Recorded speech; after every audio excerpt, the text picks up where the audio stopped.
dengarkan, jangan kobrol, pasang kupingnya, pasang hati dan pikiran yang bersih. Kita mendengarkan lanjutan kajian yang akan disampaikan oleh Ustadz Iril. Kepada beliau waktu dan tempat dipersilahkan. Sallu ala Nabi sallallahu ala Muhammad. Allahumma salli wa sallim wa barik alaih. Bismillahirrahmanirrahim. Assalamualaikum warahmatullahi wabarakatuh.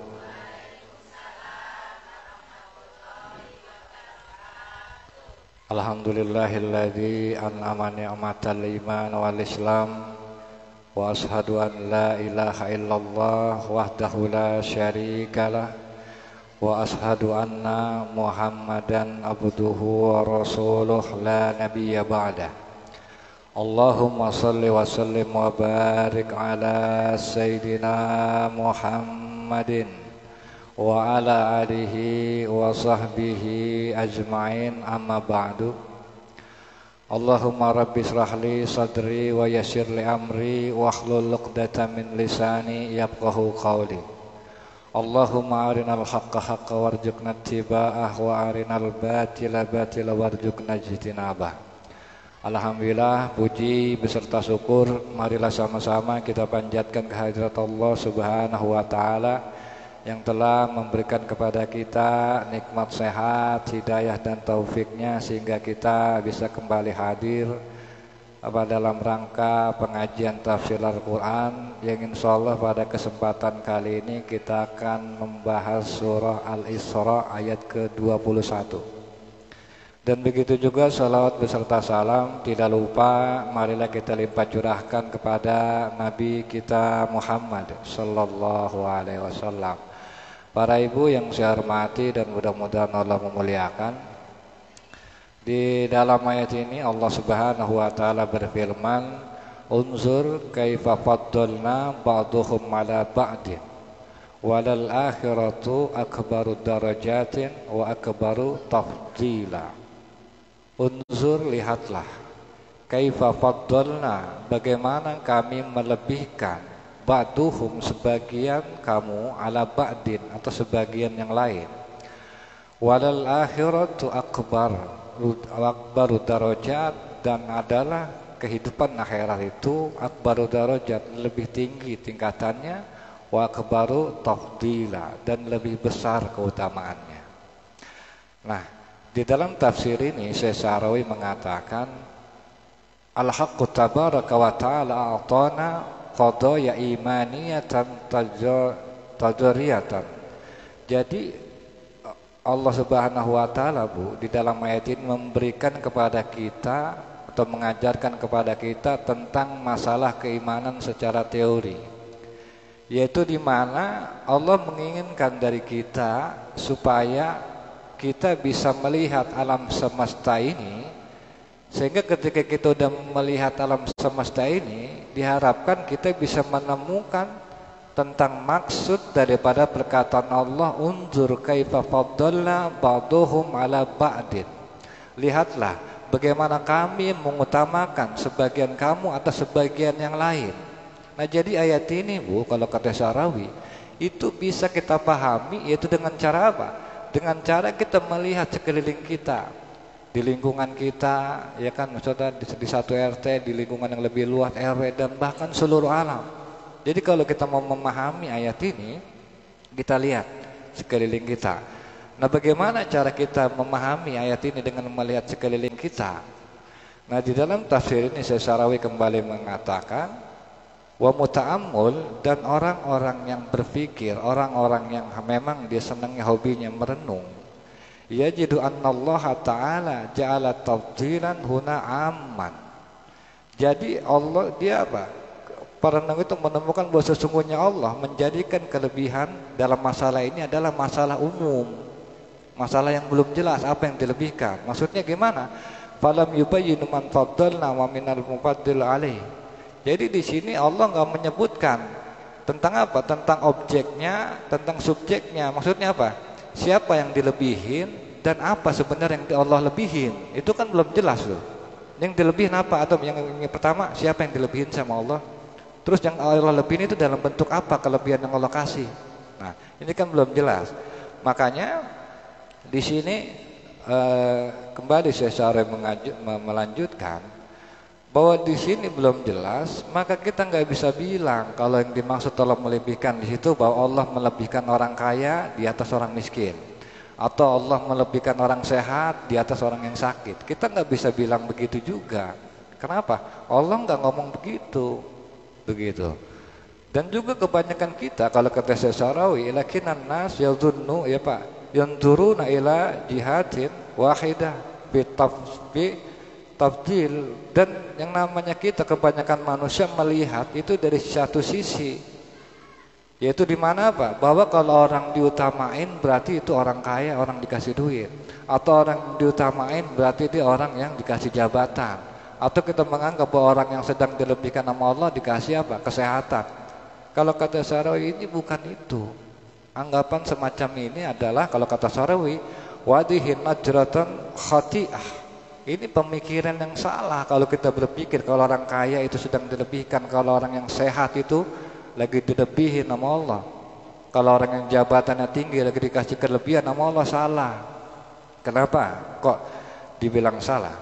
Karena sesungguhnya yang namanya kita melihat manusia itu kullu zawayil hayat, kita enggak harus melihat dari segala sudut kehidupan, wajawa nibiha, dan juga harus melihat itu dari segala aspek. Karena apa? Karena Allah Subhanahu wa taala pengen, kenapa ada kaya, ada miskin, kan gitu. Ada sehat, ada sakit. Sebenarnya yang Allah pengen itu, Allah ingin kita ini enggak rangkep jabatan, dan kita ini enggak apa? Wanusahan muaddadah, enggak saliran berkali-kali. Maksudnya gini, Allah enggak pengen nih di dunia ini semua orang kaya semua. Itu Allah enggak pengen. Allah pengen di dunia ini harus ada yang kaya, ada yang miskin. Di dunia ini harus ada yang jadi pejabat, harus ada yang jadi misalnya rakyat biasa. Allah pengen itu, tujuannya apa? Tujuannya bal yuriduna unasan mutakamilina fi harakatil hayat. Allah pengen supaya apa? Supaya kita semua manusia ini bisa saling melengkapi, bisa saling terintegrasi, gitu. Jadi Allah bikin ada kaya, ada miskin, ada sehat, ada sakit. Tujuannya bukan Allah pengen ngebeda-bedain kalau kaya itu tinggi, kalau miskin itu berarti orang yang direndahkan. Nama Allah bukan. Tujuannya adanya perbedaan ini supaya apa? Supaya ada pergerakan hidup ini jadi harmonis. Karena apa jadinya kalau orang kaya semua, siapa yang mau disuruh-suruh? Karena semua tinggi, ngapain lu nyuruh gua banyak duit? Kan gitu. Lah kalau orang semua kaya, lah tetep aja ntar di rumah kita ngepel juga. Kenapa kagak ada yang mau disuruh ngepel di rumah? Kan begitu logikanya. Maka dibikin ada orang susah, ada orang seneng. Terus begitu juga gosokan kita di rumah numpuk. Lah kalau orang misalnya kaya, semua mau kita suruh, tetep aja kita capek yang gosok-gosok juga. Kan begitu. Makanya tujuan adanya ada orang yang lebih tinggi dan lebih rendah dalam masalah keduniaan itu bukan Allah merendahkan meninggikan. Tujuannya supaya kita ini saling melengkapi, begitu loh. Yang istilahnya yang Allah pengen. Dan juga di sini wanastati'u an nakhruju min hadhihi nadratin yaitu biqadiyatin falasifah. Nah, untuk keluar dari masalah ini kita coba dengerin ungkapan ahli apa dalam teori filsafat, bahwa di sini dikatakan dalam teori filsafat, saya sering mengatakan inna majmu'a mawahib kullu insanan tusawiyah, bahwa jumlah kelebihan setiap orang itu sama. Maksudnya begini, jumlah kelebihan orang itu sama. Jika kamu lebih dalam kaya, ya kan, maka mungkin saya lebih dalam masalah kesehatan. Lu boleh kaya, gua bisa sehat. Kan begitu. Atau misalnya enggak orang kaya, enggak orang susah, waktunya ketawa mah kita ketawa. Enggak orang kaya, enggak orang susah, waktunya susah nangis mah nangis. Enggak lantas orang kaya itu senyum aja, ketawa aja. Ada waktunya dia susah, dia bakal nangis. Begitu juga enggak lantas kita mentang-mentang kita susah dalam masalah ekonomi, kita enggak bisa ketawa. Lah justru enakan orang susah ketawa, enggak ada yang istilahnya mantau. Lah kalau kayak artis coba, dia bikin ulah aja, digunjing seluruh Indonesia itu. Apa nggak puyeng? Lah kita mau lagu bagaimana, siapa yang masa bodoh? Kan begitu. Kalau ngomong masalah enak, ngomong enak nggak enak, sama aja.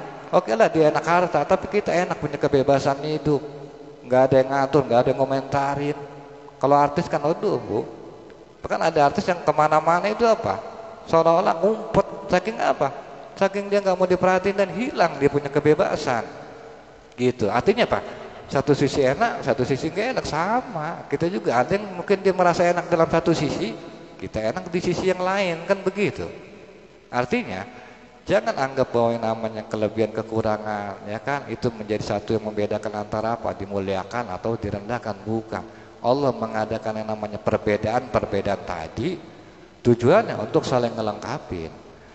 Dan juga di sini saya sering mengatakan bahwa kita perlu mengetahui bahwa orang yang kita anggap rendah itu juga mereka memiliki kelebihan yang bisa jadi kita akan membutuhkan mereka.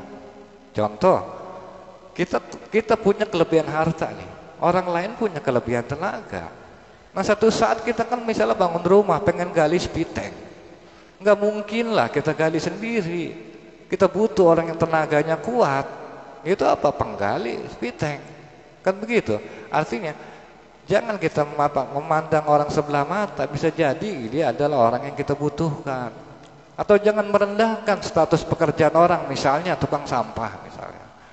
Jangan dipikir bu, tukang sampah itu orang yang bukan orang yang nggak berarti di hadapan kita, justru orang yang paling bernilai berharga.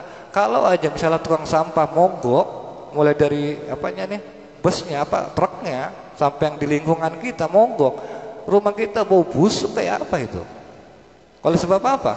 Tukang sampah misalnya nggak mau kerja atau nggak mau gitu nolak lah, rumah kita bisa bau busuk. Tapi alhamdulillah karena ada misalnya nih tukang bersih-bersih, sehingga apa? Rumah kita wangi, rumah kita bersih. Kan itu merupakan bagian daripada peran tukang sampah, tukang bersih-bersih. Begitu juga kerjaan lain, misalnya tukang jahit. Ya kan kita juga mandang dia mah tukang jahit. Lah, sekarang kita pakai baju udah siapa yang jahit? Kerjaan siapa?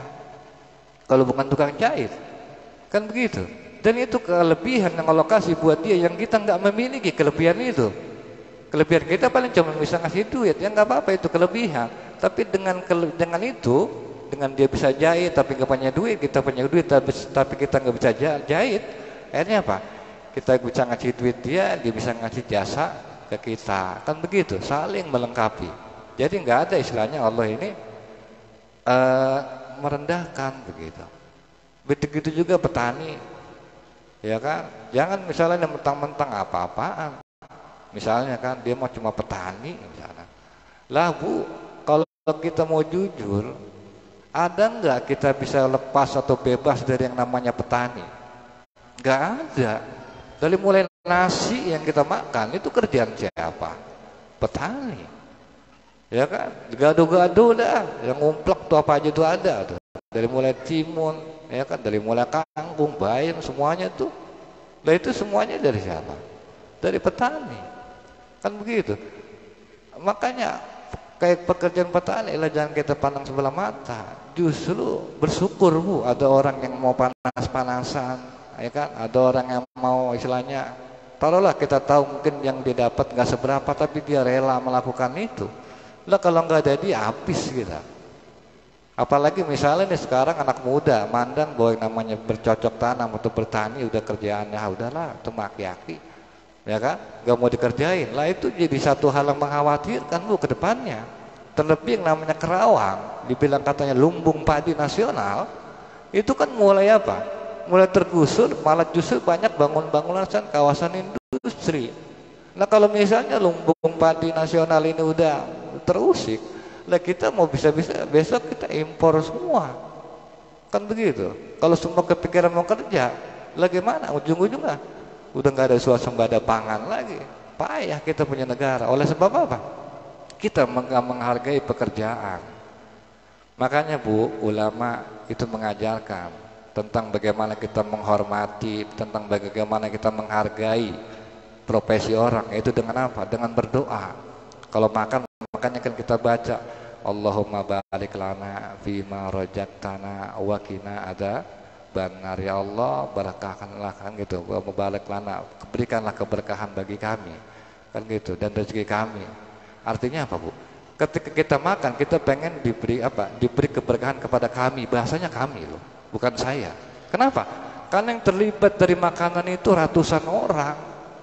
Taruhlah dari satu padi nasi misalnya.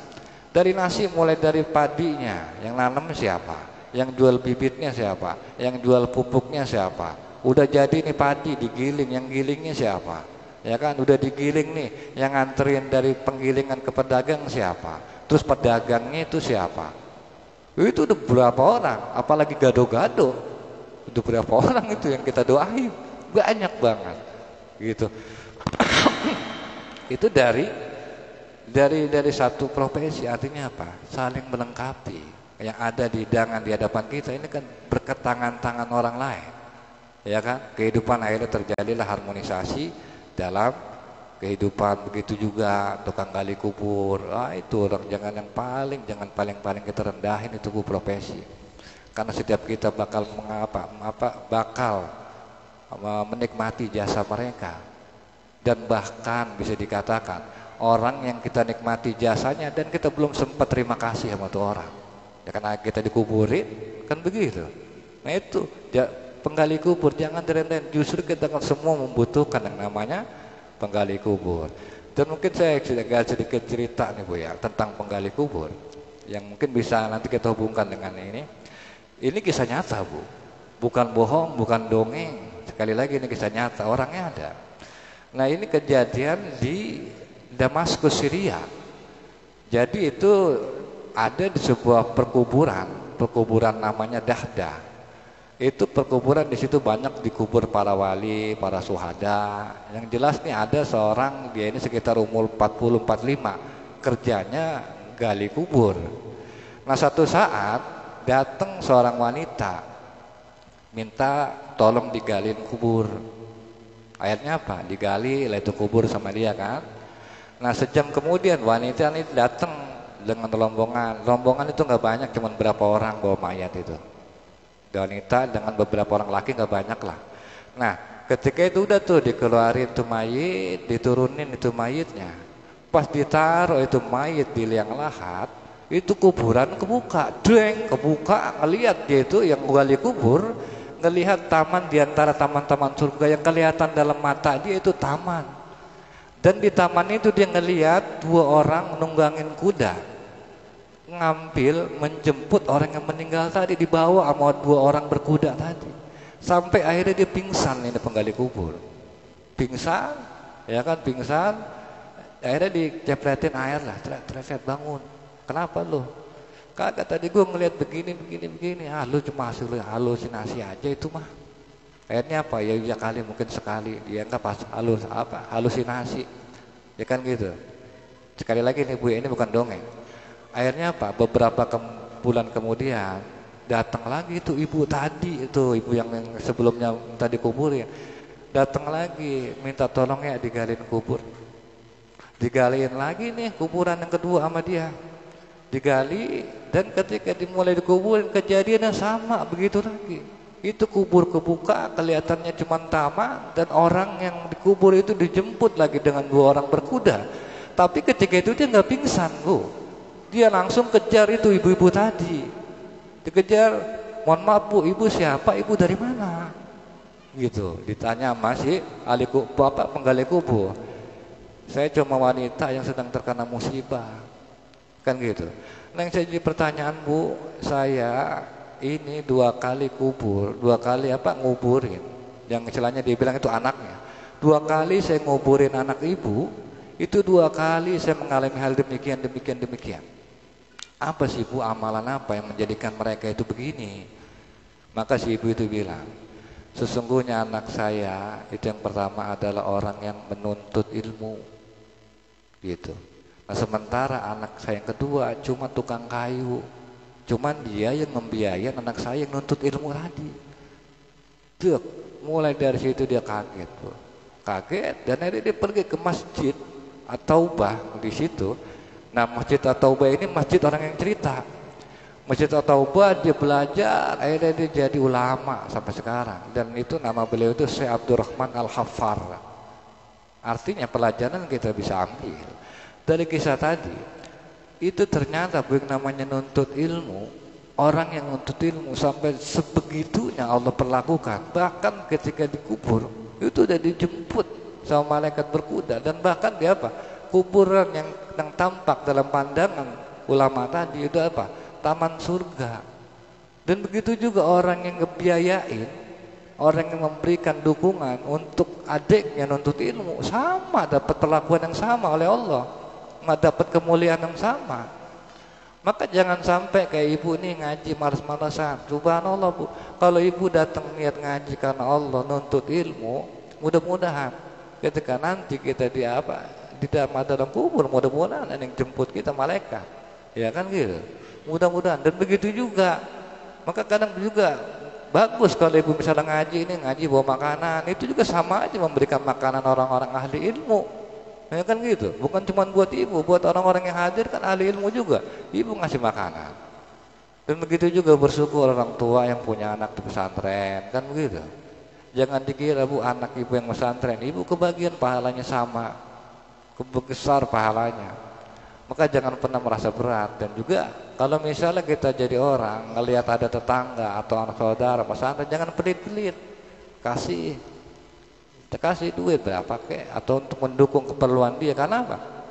Bentuk kebaikan yang kita berikan buat dia itu akan memberikan efek pahala yang sama di hadapan Allah Subhanahu wa Ta'ala. Ini artinya apa Bu? Beda kan tuh antara adanya yang menuntut ilmu sementara kakaknya cuma sekadar tukang kayu. Tapi apapun kelebihan yang Allah kasih di atas sebagian yang lain, itu akan berefek sama kemuliaan di sisi Allah kalau misalnya semua niat dalam rangka ibadah kepada Allah. Dan inilah yang dimaksud oleh Allah di dalam ayat apa? Ahum yaksimuna rahmah. Apakah mereka yang membagi-bagikan rahmat Rabbik, rahmat Tuhan kamu? Kan gitu. Apa mereka yang bagi-bagi rahmat Tuhan kamu? Kalau kata Allah kan bukan. Tetapi apa? Nahnu qasamna bainahum ma'isyatahum fil hayatid dunya. Akan tetapi apa? Kami yang membagikan rahmat di antara mereka, yaitu apa? Ma'isyatahum, penghidupan mereka, fil hayatid dunya, di dalam kehidupan dunia. Wa rafa'na ba'duhum fawqa ba'din, dan kami yang meninggikan sebagian kamu di atas sebagian yang lain darajat, beberapa derajat. Tujuannya apa? Lihat takhidha ba'duhum ba'dhan sukhriyah. Agar apa? Tujuannya agar sebagian kamu bagi sebagian yang lain itu ada apa? Sukhriyah, pekerjaan. Tuh, ketemu jawaban ternyata. Kenapa Allah lebihkan sebagian yang lain dari sebagian yang lain? Supaya apa? Supaya dengan itu kita dapat penghidupan, dan setiap kita dapat yang namanya pekerjaan. Begitu maksudnya. Wa rahmatu rabbik, dan rahmat Tuhan kamu khairum mimma yajmaun, itu lebih baik dari apa yang mereka kumpulkan. Dan juga Bu, walaupun kalau kata Syarawi kita berbeda-beda, tetap kita sama di hadapan Allah Subhanahu wa Ta'ala. Enggak ada kali kita ini posisi kita di hadapan Allah anak Allah, enggak ada. Atau ada salah satu di antara kita misalnya ini kerabat atau saudaranya Allah, enggak ada. Status kita semua di hadapan Allah adalah hamba Allah Subhanahu wa Ta'ala, sama. Sehingga dengan demikian apa? Kita jangan melihat bahwa kelebihan atau kekurangan orang lain itu sebagai sesuatu yang hina. Tapi apa? Kelebihan orang sebagai sesuatu yang kebutuhan, sesuatu yang kita butuhkan, dan juga kekurangan orang juga kita butuhkan. Contohnya apa? Contohnya, kalau misalnya kita orang yang lebih, dalam arti orang yang kaya punya kontrakan, kan kita butuh sama orang yang butuh kontrakan. Betul nggak Bu? Iya, kita ini orang punya banyak kontrakan, tetap aja kita butuh sama orang yang ngontrak. Terus makanya sama orang ngontrak juga jangan apa? Jangan judes-judes banget, jangan apa? Jangan galak-galak banget lah. Gitu. Terlebih ya Bu ya, kayak kita kadang sebenarnya perlu Bu ngelihat sisi lain kehidupan. Saya itu pernah ngalamin yang namanya ngontrak di Pulau Gebang dulu. Waktu kalau dulu kita masih kayak keong, masih kayak kucing, pindah sono pindah sini. Itu pernah ngalamin yang namanya kita diusir sama yang punya kontrakan, dijudesin kan gitu. Diusir itu pernah, sampai dijudesin sampai namanya kita kalau di tempat orang kan pendatang ya. Nah kita ngalamin yang namanya hidup itu jadi pendatang. Dia apa? Dia begitu perlakukan gak enak sama orang itu ternyata nggak enak banget. Sampai hari ketika saya kembali lah ke kampung halaman sendiri nih, kita juga hati-hati gitu memperlakukan orangnya, jangan begitu, salah apa? Kita udah ngerasain begituin orang gak enak, gitu kan. Di mentang-mentang kita pribumi, kita mau orang pendatang, semena-mena, jangan begitu. Makanya itu kalau sama orang-orang yang begitu, tuh orang kurang apa ya? Kurang main keluar, nggak pernah ngerasain sisiran kehidupan, nggak pernah dia hidup jadi pendatang. Itu saya ngalamin, makanya akhirnya apa? Kita nggak merendahkan orang, nggak menghinakan orang. Oleh sebab itu udah ngalamin itu begitu, nggak enak, begitu Bu. Dan juga di sini dikatakan walal akhiratu akbaru darajat wa akbaru tabdila, dan kehidupan akhirat itu lebih besar derajatnya wa akbaru tabdila, dan lebih besar keutamaannya. Maksudnya apa Bu? Karena umur kita di dunia ini kan terbatas Bu, akan ada waktunya, akan ada habisnya, yaitu kematian. Dan umur kita di dunia itu adalah masa menetap kita di dunia. Nah kalau misalnya kita udah mati ya udah nggak menetap di dunia, dipendem kita. Dan walaupun misalnya kita dipendem ya dunia tetap berjalan. Siapa yang ngejalanin? Ya anak-anak kita, keturunan kita. Ya kalau kita mau udah dipendem. Jadi betapapun nikmat yang kita terima juga di dunia ini Bu, ya kan, nikmat ibu dapat nikmat apa besar, harta kah, anak soleh kah, atau siapapun, tetap aja kalau kata Sesarawi, ujung-ujungnya itu apa? Kita akan meninggalkan atau ditinggalkan, udah nggak bakal jauh tuh, ujung-ujungnya sedih, ya kan? Kita punya harta yang banyak, sedih, toto hilang, atau kita punya harta yang banyak, sedih, kitanya mungkin yang mati harus meninggalkan itu, dan itu ujung dari dunia. Sedangkan akhirat itu kan apa? Selamanya abadi, dan apa yang kita lakukan, kebaikan yang kita lakukan akan kita nikmatin. Begitu juga sebaliknya, kejelekan yang kita lakukan itu juga akan kita nikmati. Gitu. Dan juga yang terpenting bahwa nikmat kaya itu juga akan berubah Bu. Nikmat kalau kita hari ini kaya itu akan berubah jadi miskin. Atau kalau nikmat hari ini kita sehat itu juga akan berubah kalau di urusan dunia kita akan ngalamin yang namanya sakit. Karena apa? Nikmat dunia yang kita dapatkan itu kan sesuai dengan kadar kemampuan yang kita usahakan. Nah kalau kita udah tua kan usaha udah nggak punya, kemampuan tenaga udah nggak ada, maka wajar kalau misalnya keuangan kita makin dikit, pendapatan kita nggak banyak, atau kesehatan kita juga sebaliknya. Kalau hari ini kita dapat nikmat sehat, tetap aja nanti ujung-ujungnya kita akan mengalami yang namanya nikmat apa? Sakit. Yaitu sakratul maut. Sakratul maut itu artinya sakit yang enggak sembuh. Ya sakit ya mati. Begitu. Dan adapun kehidupan akhirat kalau kata Sa'sarawi itu berkelanjutan, kekal, enggak akan berakhir, enggak akan hilang. Sebab apa?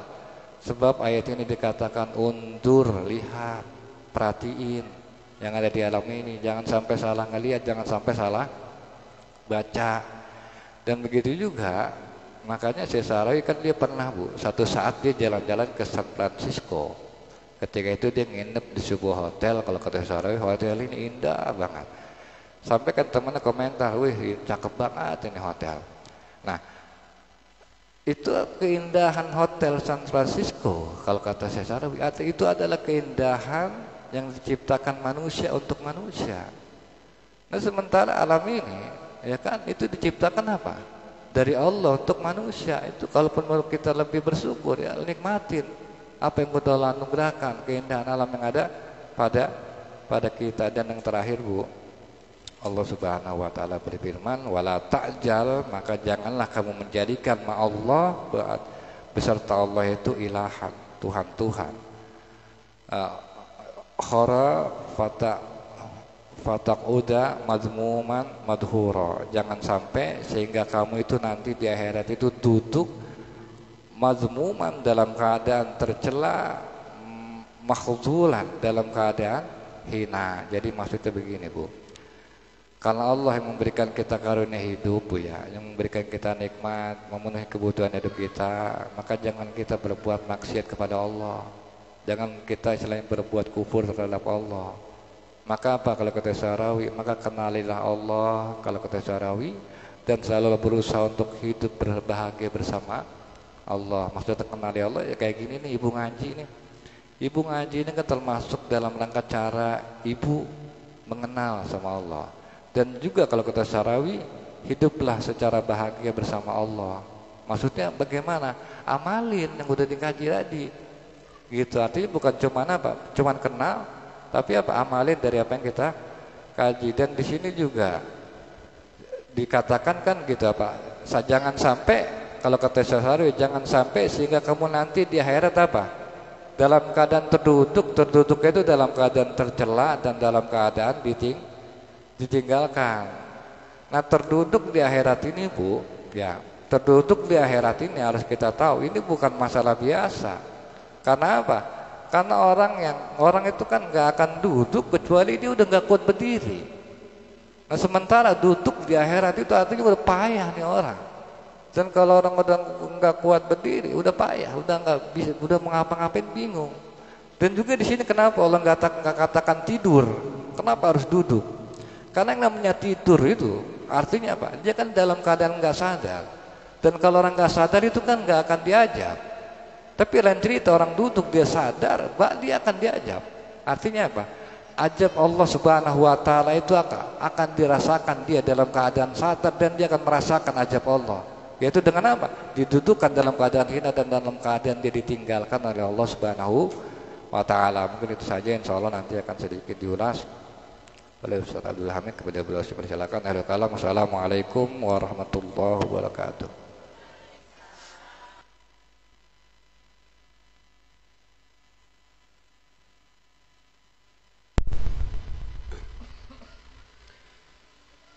Baik, Ibu hadirah yang dimuliakan Allah Subhanahu wa taala, demikianlah dua ayat dari surat Al-Isra yang sudah kita dengarkan penjelasannya secara panjang lebar. Tadi sudah disampaikan oleh Ustadz Iril, di mana pada pembahasan kali ini, Ibu, kita sedang memahami bagaimana kita diajarin oleh Allah melalui Al-Quran teori berpikir. Jadi orang beriman itu harus satu paket perilaku sesuai dengan petunjuk Al-Quran. Cara berpikir pun harus sesuai dengan cara berpikir yang diajarkan oleh Al-Quran. Begitupun sampai gerentesan hati. Apa gerentesan itu kalau bahasa sini itu? Hah? Kalau saya gerentesan namanya apa sih? Hah? Ngerti nggak gerentesan? Hah? Ada yang goleng itu? Apa ya? Hah? Apa? Yang tersirat, lintasan-lintasan yang ada dalam hati itu harus sesuai dengan petunjuk Al-Quran. Itu satu paket. Kalau paket itu berjalan sesuai dengan ketentuan, itu kenikmatan hidup itu akan terasa.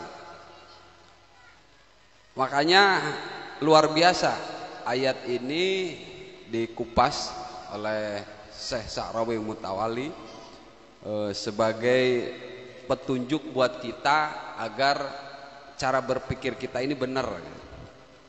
Karena kalau salah berpikir, ibu punya duit banyak, ibu usaha banyak, itu nanti jadi masalah. Jadi orang itu akan enak, itu perilakunya benar, cara berpikirnya benar, kemudian gerentesan hatinya pun benar.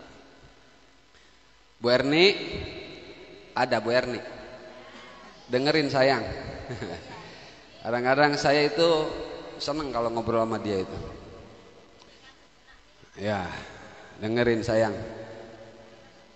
Jadi kita diajak berpikir oleh Allah Subhanahu wa taala untuk melihat apa yang dianugerahkan kepada seluruh manusia secara umum.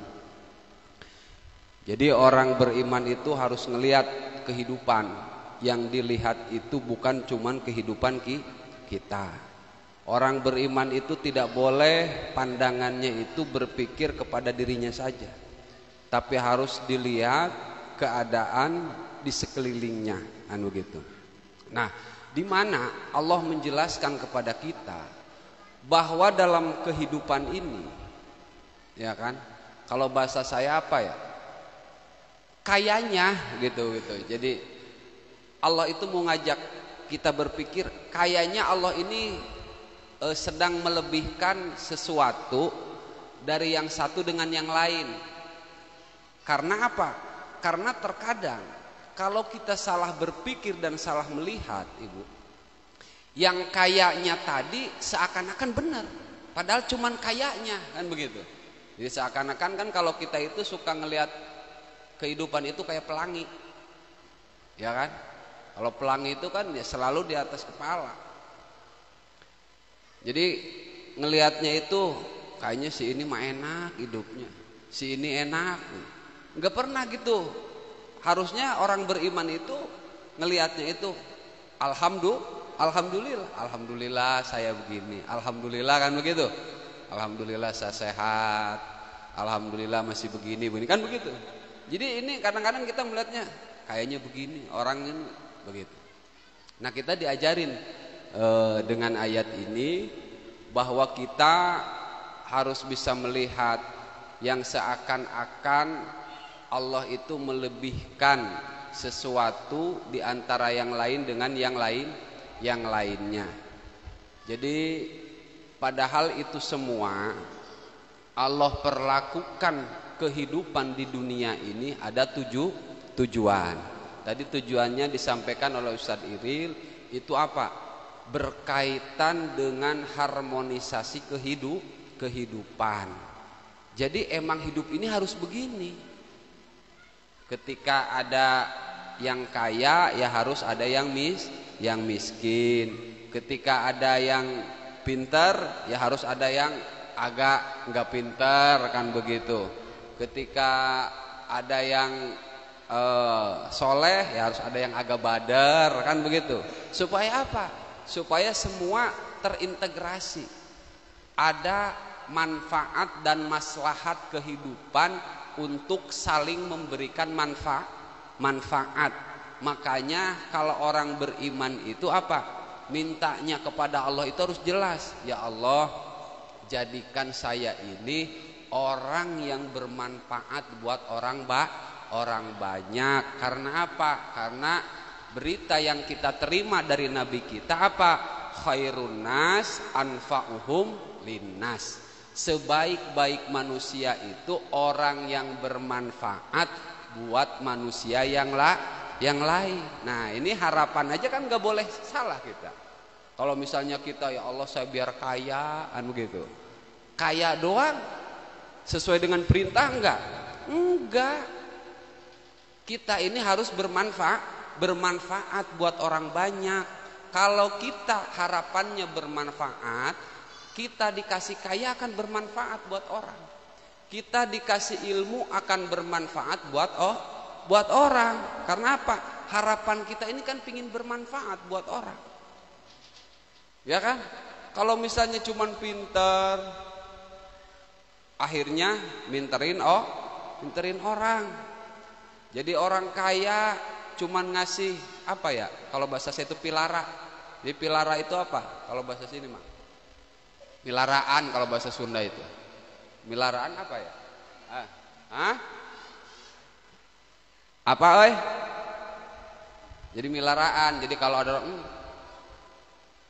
ya itu tadi dipandang oleh orang enak dia, tapi enaknya dia itu enggak membuat orang lain yang melihat kita jadi enak. Harusnya kan kalau orang ngelihat hidup kita enak, yang ngelihat hidup kita enak itu harus bisa ngerasain enaknya hidup kita. Makanya saya itu kalau ngomong sama istri saya, kalau ada orang misalnya kerja di rumah, saya selalu bilang kalau bayar orang lebihin dari kebiasaan. Kalau pantesnya misalnya bayar 50.000 kasih 100 kalau ada. Karena apa? Karena ya itu tadi, kalau keadaan itu dibalik, coba misalnya kita saat ini ada orang ngegosok di rumah misalnya. Coba kalau Allah kasih kita yang ngegosok di rumah orang, harapan orang yang ngegosok apa? Ya pingin dikasih banyak kan. Nah ini, jadi orang beriman itu mesti sampai ke situ cara berpikirnya itu. Maka hidup itu akan nyaman. Jadi tujuan dari Allah melebihkan sesuatu dari yang lain itu supaya terjadi harmonisasi. Makanya kalau kita dikasih tenaga lebih oleh Allah, misalnya jangan males-males ngebantu orang dengan tenaga. Karena apa? Ya tenaga itu harus bermanfaat buat orang banyak. Kita dikasih harta lebih, sama harus bermanfaat untuk keluarga, bermanfaat untuk orang banyak. Itu yang pertama. Yang kedua, Ibu, ayat ini benar-benar memberikan satu kenyamanan supaya kita ini jangan salah berpikir tadi yang saya sampaikan. Jadi jangan sampai kita itu berhayal aja tentang dunia. Kayaknya kalau begini enak, kan begitu. Jadi orang beriman itu dikasih tahu oleh Allah. Dikasih tahunya apa? Yang namanya kehidupan akhirat itu lebih tinggi derajatnya, lebih besar keutamaannya. Jadi kalau misalnya ibu sekarang duitnya pas-pasan, ya kan? Usaha cuman ya kita kerja dapat buat makan, ya biasa saja. Yang penting kita masih mengutamakan kehidupan akhirat. Jadi walaupun duit kita sedikit, misalnya ya, duit kita pas-pasan, ibu masih ikhlas ngelayanin suami, ya kan? Sholat masih ringan, pergi ke majelis taklim masih ringan, alhamdulillah. Karena apa? Lah orang kehidupan akhirat itu lebih derajatnya lebih tinggi. Artinya apa? Yang mendapatkan derajat yang tinggi dari Allah itu, yang mendapatkan keutamaan dari Allah itu bukan orang yang dilebihkan dari yang tadi itu, tapi yang diringankan untuk urusan akhirat, begitu. Jadi nggak usah gelisah itu. Yang harus gelisah itu kalau misalnya mau ngaji ribet aja, giliran malam Selasa ini ada aja urusan kan begitu. Nah ini harus bertanya-tanya, giliran azan mau sholat kayaknya berat banget bawaannya, pingin main HP aja. Nah itu harus gelisah, ya kan? Suami misalnya kita ngelayanin suami kurang soal laki udah males begini. Gua males ngelayanin lu. Nah itu harus gelisah kalau begitu. Tapi kalau masih ikhlas ngelayanin suami, ibadah masih ringan, ke majelis taklim masih ringan, alhamdulillah. Makanya Quran itu Bu ngajak berpikir supaya kita ini rileks, supaya kita ini nyaman, bahagia. Jadi nanti ibu ketemu, kalau ngaji terus itu ketemu, ternyata kebahagiaan itu bukan duit, bukan. Jadi orang kaya itu kalau nggak ngaji ribet Bu. Karena apa? Ya dia kena ke ayat yang 23-nya nanti. Ke ayat selanjutnya, dia akan menjadikan Tuhan selain Allah. Hartanya dijadikan Tuhan, anaknya dijadikan Tuhan, suaminya dijadikan Tuhan. Karena apa? Yang ada dalam dirinya itu hanya kehidupan dunia. Jadi orang beriman itu pandangannya jauh. Wal tandur nafsum maqaddamat ligod kan gitu. Jadi orang beriman itu harus selalu melihat ke akhirat. Udah sejauh mana kita menginfakkan harta kita, menginfakkan tenaga kita, menginfakkan kesehatan kita demi kehidupan akhirat nanti. Jadi kalau kita senang berbekal dengan akhirat, dengan apa yang Allah anugerahkan, yang namanya berinfak itu bukan harus dengan duit aja. Makanya kan agama itu ngajarin yang namanya senyum itu sedekah. Kalau senyumnya ikhlas karena Allah. Karena ketika kita senyum misalnya sama orang, kita papasan sama orang lagi masalah di rumahnya misalnya, sama laki bini lagi berantem, dia jalan keluar dalam keadaan pusing, tiba-tiba ketemu kita ngucapin salam dengan senyum, kan ibadah. Dia hatinya terhibur dengan senyumnya kita.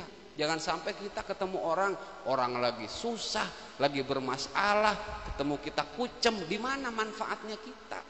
Kalau senyum aja kita mahal, apalagi yang lain, ya kan? Itu. Jadi hidup itu seperti itu, Ibu. Gimana, ngerti nggak? Iya, direnungin pelan-pelan, nanti nyampe rumah dipraktekin, direnungin, dilihat, itu lihat kehidupan. Jadi yang enak itu yang mana? Nanti kelihatan, Bu. Coba. Kan kita ini pingin hidup enak, ya kan? Pingin gak hidup enak? Ya, makanya dilihat biar bisa hidup enak. Yang enak itu yang mana? Ditelaah satu-satu. Ternyata yang enak itu orang yang selalu beriman kepada Allah, mengutamakan kehidupan akhirat. Karena yang namanya dunia itu tadi kata Ustadz Iril rumusnya hanya satu, Bu. Berakhir dengan kesedihan. Kalau sekarang kita sehat ya besok wallahu alam, kan begitu. Kalau sekarang kita banyak duit besok ya nggak tahu. Kalaupun sehat terus ya kita bisa aja dalam keadaan sehat kita pun bakal mati. Sebanyak apapun harta yang kita kumpulkan, kalau misalnya untuk akhirat kita nggak infakkan, ya kita akan menyesal. Sampai dibahasakan oleh Allah, lu nanti duduk aja di akhirat lemes udah. Gua nyesel katanya, udah hina banget itu, mau ngapa-ngapain gak bisa, dulu gak punya bekal. Gua lagi di Jakarta kagak pernah nabung, gak pernah ngerencanain mau pulang kampung, ya kan? Giliran pulang ke kampung bawa ongkos doang, di kampung saudara kagak ada yang open sama kita, kan kira-kira begitu. Itu di dunia. Ini di akhirat nggak bisa kembali lagi. Lah kalau di dunia kan masih mending. Saya misalnya dari sini bawa ongkos doang ke Tasik bisa nyapir-nyapir lah sama tetangga. Lah di sono nggak bisa, Bu. Itu di dunia. Jadi coba biar mau berbekal lah dikit-dikit. Jadi dikit-dikit. Jangan kita ini teori berpikir orang penghayal. Jadi orang penghayal ini kan begini. Nanti kalau udah senang gua mau ngaji. Kalau begini mau sholat, kalau udah kaya mau sedekah, ya nggak bisa lah. Kita kan harus dimulai dengan keadaan sekarang. Kalau keadaan sekarang kita bisa manfaatkan untuk kehidupan yang lebih baik, maka Allah akan senantiasa memberikan kekuatan untuk lebih baik. Makanya ngajinya yang semangat dengan cara-cara yang baik. Saya ingatkan terus dengan cara-cara yang baik semangatnya. Artinya apa? Sama suami jangan toledor kalau perempuan itu. Kalau ngaji pamit dulu biar berkah. Pulang ngaji salim sama laki, minta doanya biar berkah. Jangan kita mentang-mentang ngaji, laki kita kagak ngaji sama laki semau-maunya. Perlakukan suami kita sebagai orang pertama yang bisa menghantarkan kita ke surga. Saya pesan sama ibu itu karena ibu, mohon maaf, zaman sekarang ini di akhir zaman, kenapa kita ini dikabarkan bahwa nanti di akhirat itu orang yang banyak masuk neraka itu perempuan. Kita harus tahu sebagai perempuan. Jadi jangan sekedar mendengar perempuan itu banyak masuk neraka. Kita harus cari tahu mumpung masih hidup. Ngapa sih kok perempuan itu banyak masuk neraka? Sedangkan gua ini perempuan. Permasalahannya yaitu tadi, banyak perempuan yang kufur atas nikmat yang didatangkan sebab suaminya. Kadang-kadang orang zaman sekarang itu, perempuan zaman sekarang, ibu kalau nggak ngaji, itu sama laki itu ya tergantung lakinya memperlakukan dia, maka dia pun akan memperlakukan lakinya seperti itu. Padahal orang beriman itu dituntut berbakti kepada suami karena Allah. Terlepas suami kita kayak apa aja. Dan itu harus benar-benar ikhlas. Sebenarnya Allah lagi memberikan di sisi lain, mengabarkan banyak perempuan yang masuk dalam neraka, tapi di sisi lain Allah memberikan fasilitas yang sangat mudah kepada perempuan untuk masuk surga. Lebih mudah perempuan itu. Kenapa? Karena ya rumusnya cuman jalankan kewajiban yang diwajibkan oleh Allah, sholat fardu, puasa fardu, ya kan? jalankan itu semua dengan ikhlas, berbakti kepada suami karena Allah. Ketika ibu meninggal, suami ibu ridho, maka kata Nabi, pilih mau pintu surga yang mana? Laki-laki mah nggak ada yang dijamin kayak begitu, hanya perempuan. Dan itu harus kita ketahui oleh perempuan. Jangan sampai nanti kita menjadi orang yang duduk lemas di akhirat tanpa rahmat Allah Subhanahu wa taala. Mudah-mudahan kita semua diberikan kekuatan iman Islam, diberikan pemahaman tentang kebaikan agama ini untuk kehidupan kita yang sebenarnya.